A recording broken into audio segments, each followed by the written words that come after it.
Assalamualaikum to everyone. In today's episode, we analyze experimental data and computational data to determine, among others, the effect of varying the coefficient of kinetic friction on the vertical height of a ramp so that a block acquires the same speed at the bottom of the ramp. Just stick around till the end of this video. Watch and learn.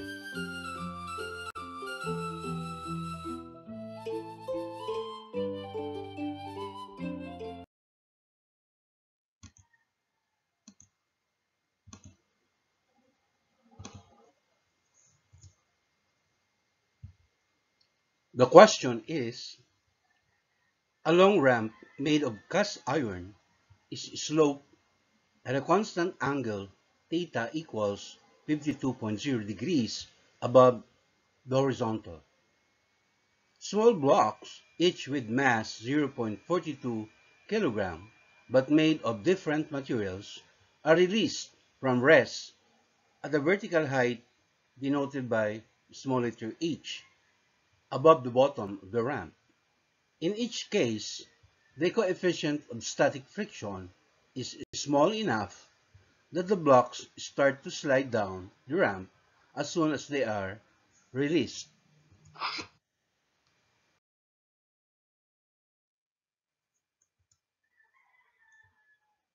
You're asked to find the value of h so that each block will have a speed of 4.00 meters per second when it reaches the bottom of the ramp. You are given this coefficients of sliding or kinetic friction for different pairs of materials. Alright?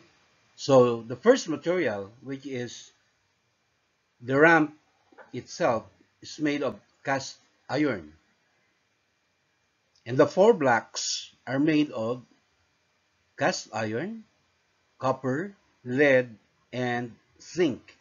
The coefficient of kinetic friction, alright, between the block made of cast iron and the surface of the ramp is 0.15. For the copper block, all right, the coefficient of kinetic friction is 0.29. For the lead block, mu sub k equals 0.43. And for the zinc block, mu k is equal to 0.85.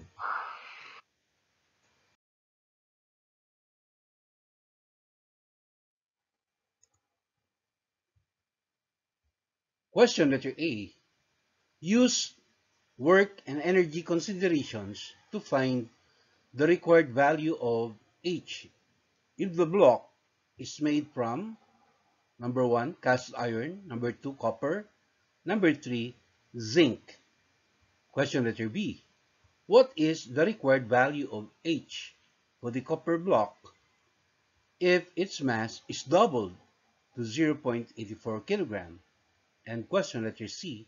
For a given block, if the angle theta is increased while the vertical height h is kept the same, does the speed v of the block at the bottom of the ramp increase, decrease, or stay the same?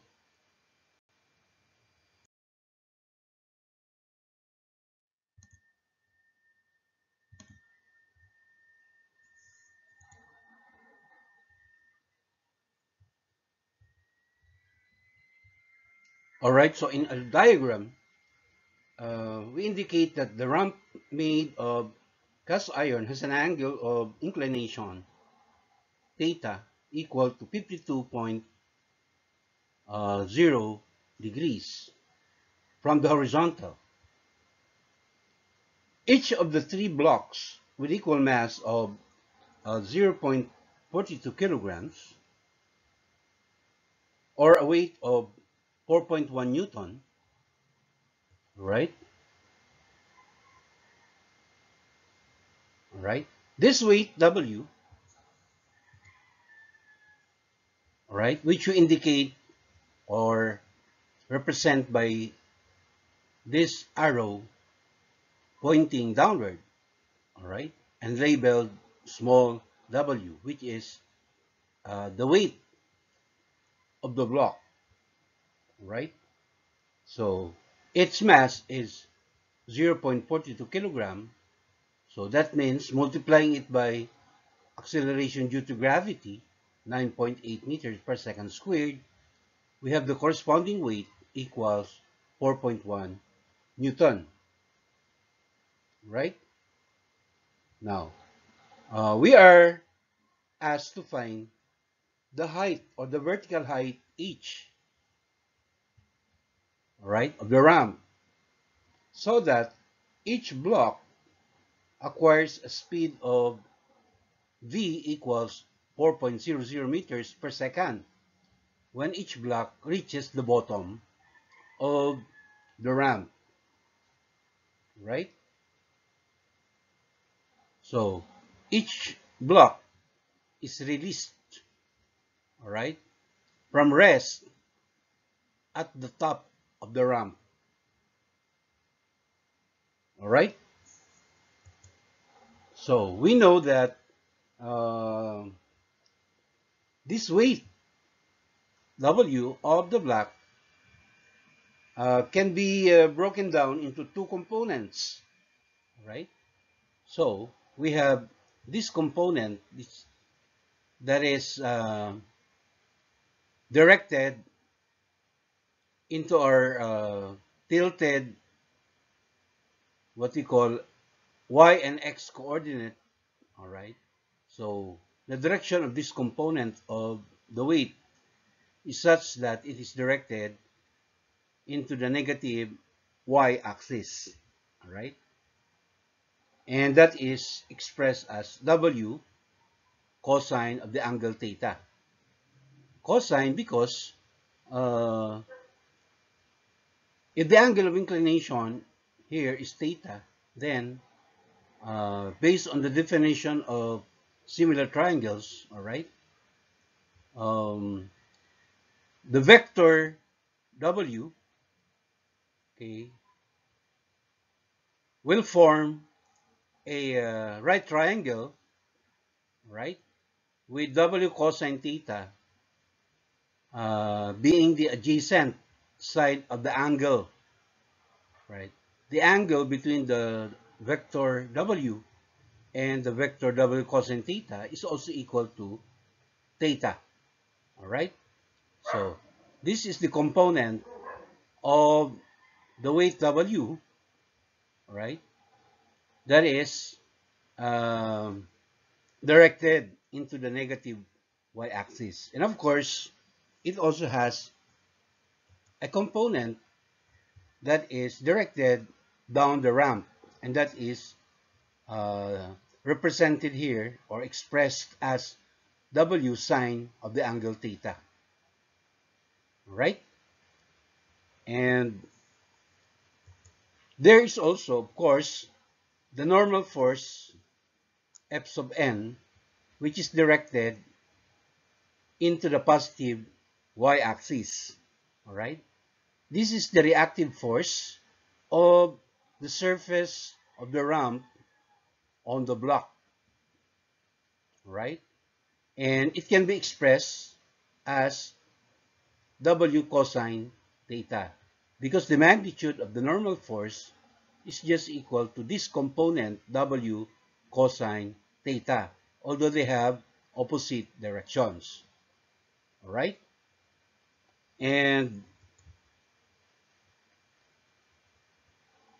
the other force, of course, is the kinetic friction denoted by F sub k, all right?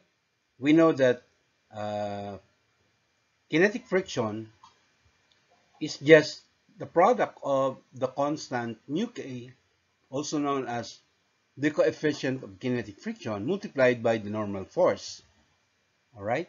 And since the normal force is expressed as W cosine theta, then it follows that the kinetic friction can also be expressed as the product of mu sub k and W cosine theta, right?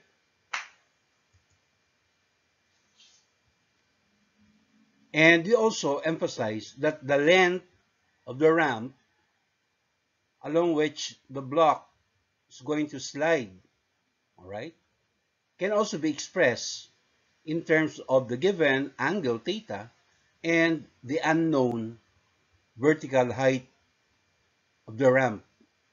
That is, the length L is just equal to the height h divided by sine of the angle theta.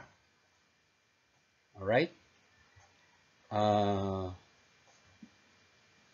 the vertical height h happens to be opposite to the angle theta, while the length of the ramp, okay, corresponds to the hypotenuse.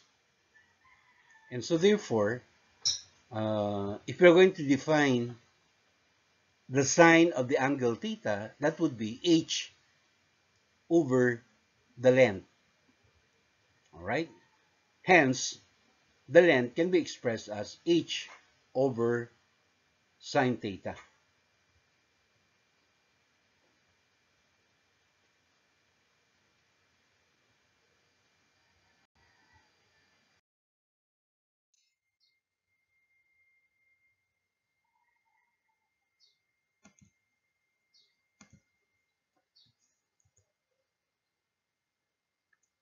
As required in the question, we are not going to solve this problem using the traditional application of Newton's three laws of motion, but instead, we will be applying the law of conservation of mechanical energy.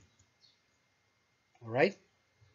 So, we know that when the block reaches the bottom of the ramp, it has a corresponding amount of kinetic energy, all right, equal to 1/2 its mass, which is 0.42 kilogram, and multiplied by the square of its speed that is required, 4.00 meter per second. So when we do our math, okay, we find the kinetic energy of each block upon reaching the bottom of the ramp equal to 3.4 joules in two significant figures, right? And um, using this equation, Ke equals Pe max minus Wf, okay, this simply means that um, the kinetic energy that is acquired by the block upon reaching the bottom of the ramp, okay, is not equal to the maximum uh, potential energy of the block when it started uh, at the top of the ramp, all right, denoted by Pe max, right? Uh, at the top of the ramp, we know that uh, the block has no kinetic energy initially. So all its total mechanical energy is in the form of gravitational potential energy. And if there is no force of friction between the ramp and the block, we expect that all of this gravitational potential energy will be transformed into kinetic energy when the block reaches the bottom of the ramp. But that does not happen in this situation because the amount of friction or force of friction, kinetic friction, is significant enough so that uh, some of the gravitational potential energy of the block, okay, will be used, right, or will be used to overcome the work done by friction. Work done by friction is denoted here by W sub F, right?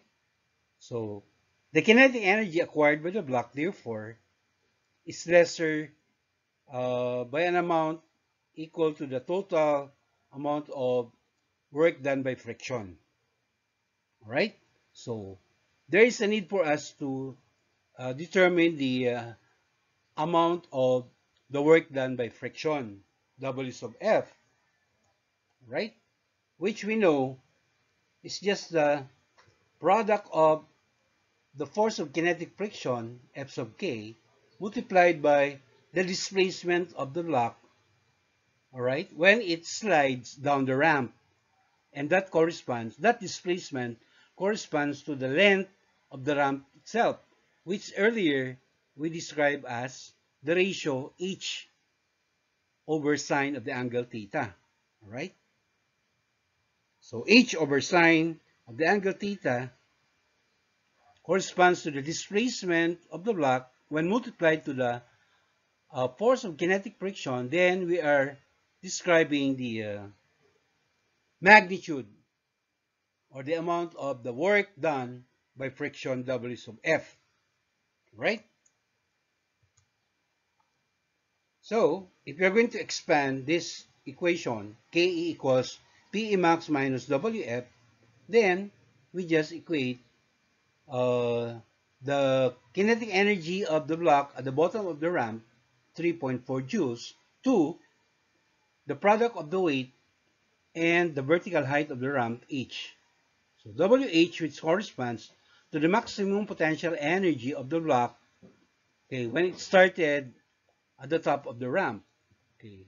Then minus the work done by friction, all right, which is the product of the coefficient of kinetic friction and the normal force exerted by the surface of the ramp on the block, which we earlier expressed as W cosine theta. That's the normal force, right? Which when multiplied to um, the coefficient of kinetic friction, then we are talking about the force of kinetic friction, right? And multiplied by the displacement h over sine of the angle theta. Notice that in this equation, WH is contained, right, in both terms. So might as well factor it out. So when you factor out WH, then we come up with this more simplified equation. 3.4 joules equals WH multiplied by quantity 1 minus mu k cosine theta over sine theta. Right? Since what we want is to come up with a working formula for determining the value of the unknown vertical height h, right, of the ramp, then we just isolate h, right, from this equation and come up with this working formula. H equals 3.4 joules divided by the weight of the block times the quantity 1 minus mu k, or the coefficient of kinetic friction, multiplied by the ratio cosine of the angle theta divided by sine of the angle theta. So this will be the formula for computing the value of h that we are going to apply in determining the required vertical height of the ramp for each of the three blocks specified in the question.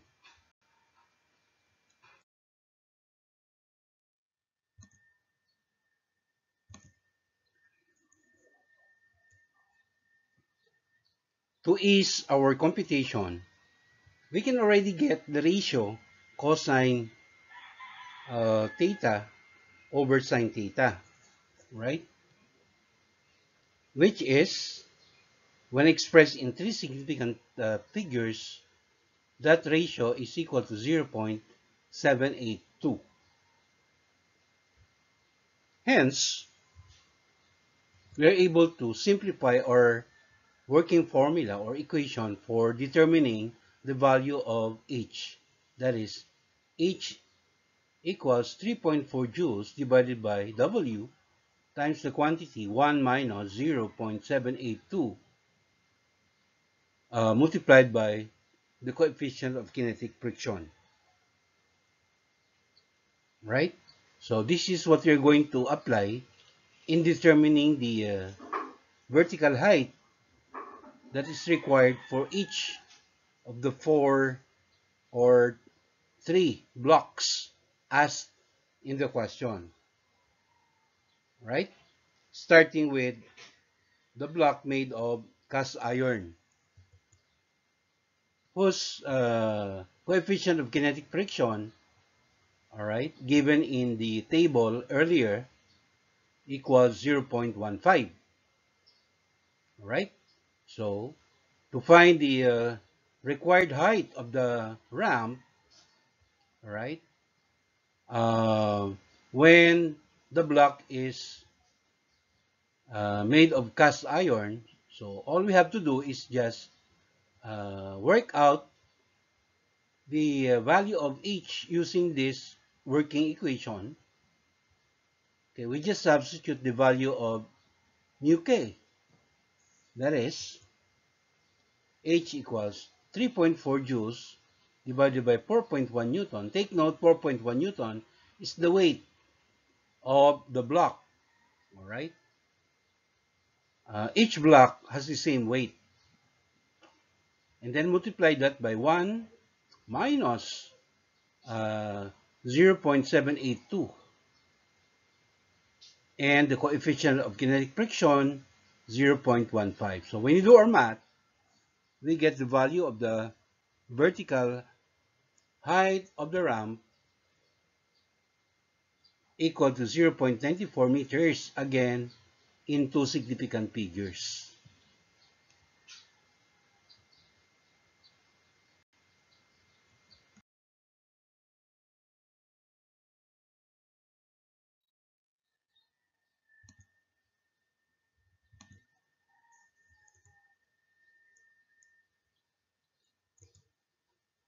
Next, we have for the copper block, whose coefficient of kinetic friction given in the table is equal to 0.29. All right. So the required height of the ramp, again using the working formula for finding H, that is, H equals 3.4 joules divided by W multiplied by 1 minus 0.782 multiplied by mu sub k, or 3.4 joules divided by 4.1 Newton multiplied by the quantity 1 minus 0.782 and times, all right, the given mu k, 0.24 or 29. So again, when you do our math, we get the value of H required, right, if the block is made of copper. And that is, again, to two significant figures, the value of H is equal to 1.1 meter, right? Lastly, uh, for the block made of zinc, whose coefficient of kinetic friction given in the table equals 0.85. All right, so following the same process in computing for the vertical height H, all right, so we just substitute 3.4 joules divided by 4.1 Newton multiplied by 1 minus 0.782 and the given mu sub k, 0.85. Simplifying, we get the value for the required vertical height of the ramp, H equals 2.4 meters, also in two significant figures. All right. So moving on to question letter B, if the mass of the copper block is doubled, right, from 0.42 kilograms to 0.84 kilogram, then we are asked what would be the required height of the ramp. All right. So to answer this question, we still use the working formula for computing the value of H. But this time, we doubled the mass. And doubling the mass means also doubling the weight.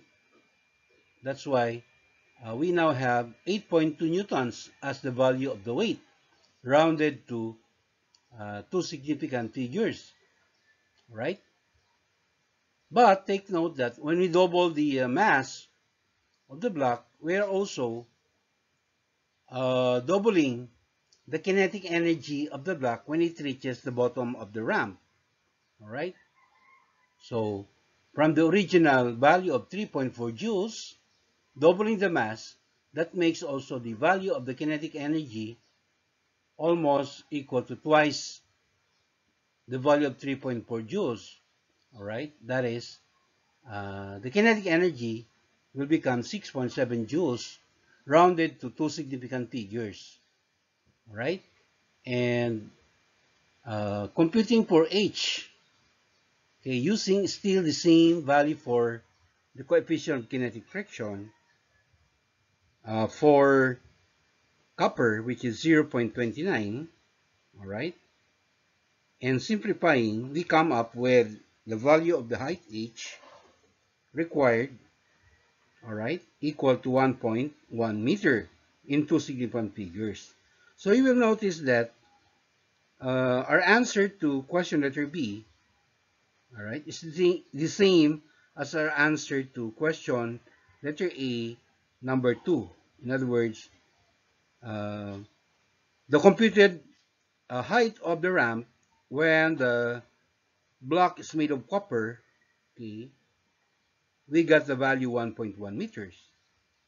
So they are just the same.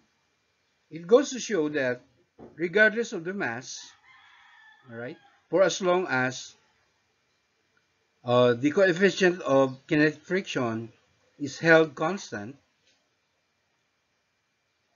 and uh, that also means that we didn't change the angle of inclination, okay, it's only the mass of the block that is increased to twice its original value, right? Which also affected the kinetic energy of the block upon reaching the bottom of the ramp.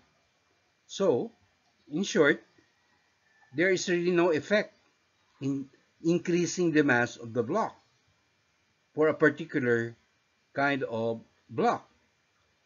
In this case, uh, we tested it in the case of the copper block, right? The same value for the required vertical height of the ramp came out in our computation.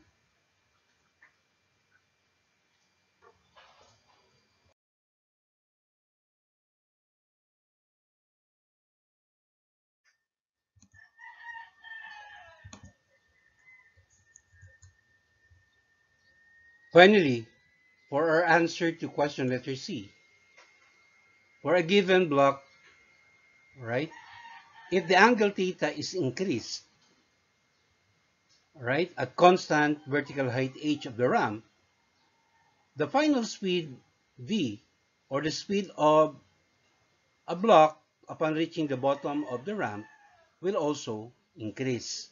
So that's our answer to question letter C.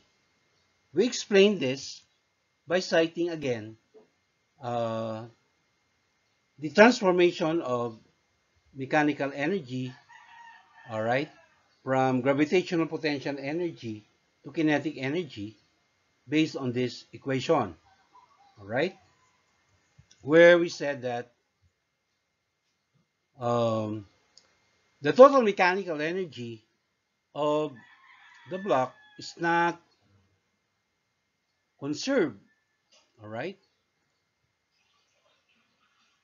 in the situation where the force of kinetic friction is significant, because part of the total mechanical energy, or the total maximum potential energy of the block, okay, is not totally converted to kinetic energy of the block as it slides down the ramp from top to the bottom of the ramp, because part of the gravitational potential energy, all right, is used to overcome the effect of kinetic friction.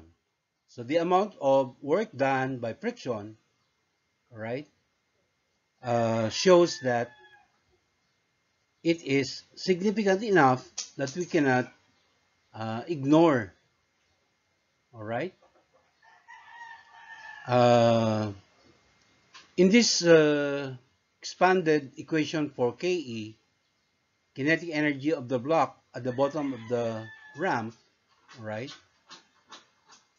which is equal to WH multiplied by quantity 1 minus mu k cosine theta over sine theta, right? We say that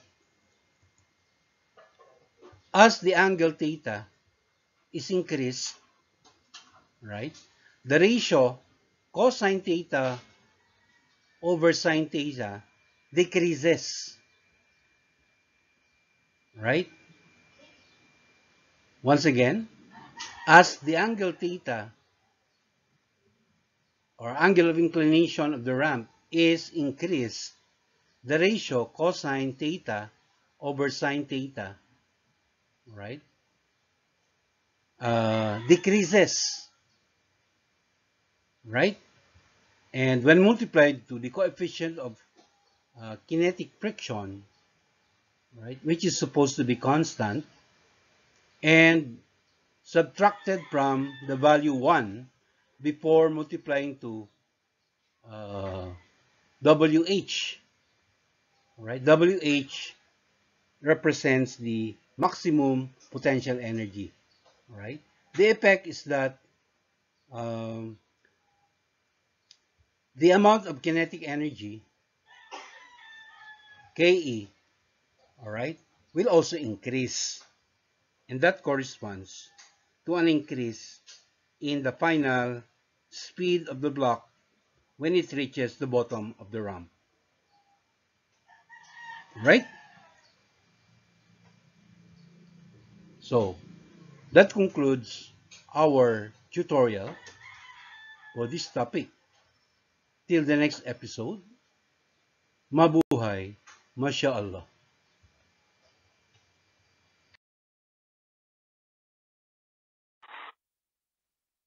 Thank you very much for watching. Please follow me in my FB page, and please don't forget to subscribe to my YouTube channel.